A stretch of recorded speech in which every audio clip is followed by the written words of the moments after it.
أعوذ بالله من الشيطان الرجيم. واذكر في الكتاب مريم إذ انتبذت من أهلها مكانا شرقيا فاتخذت من دونهم حجابا فأرسلنا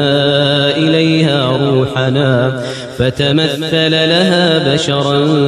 سويا قالت إني أعوذ بالرحمن منك إن كنت تقيا قال إنما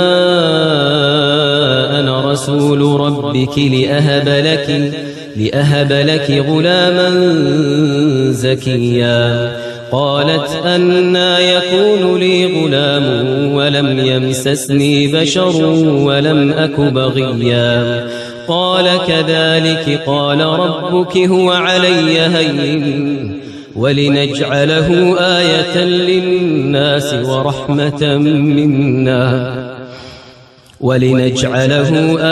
للناس ورحمة منا وكان أمرا مقضيا فحملته فانتبذت به مكانا قصيا فأجاءها المخاض إلى جذع النخلة قالت يا ليتني مت قبل هذا وكنت نسيا منسيا فناداها من تحتها ألا تحزني قد جعل ربك تحتك سريا وهزي إليك بجذع النخلة تساقط عليك رطبا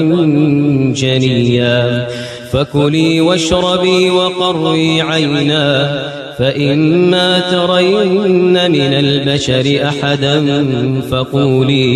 فقولي إني نذرت للرحمن صوما فلن أكلم اليوم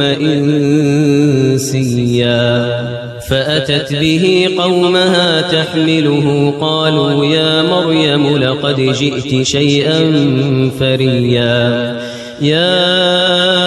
أخت هارون ما كان أبوك امرأ سوء وما كانت أمك بغيا فأشارت إليه قالوا كيف نكلم من كان في المهد صبيا قال إني عبد الله آتاني الكتاب وجعلني نبيا وجعلني مباركا أينما كنت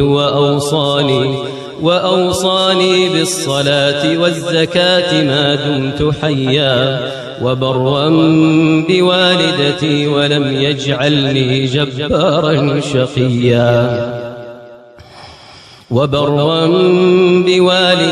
ولم يجعلني جبارا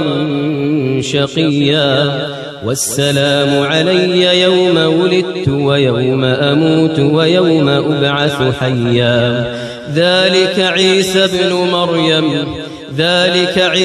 مريم قول الحق الذي فيه يمترون ما كان لله أن يتخذ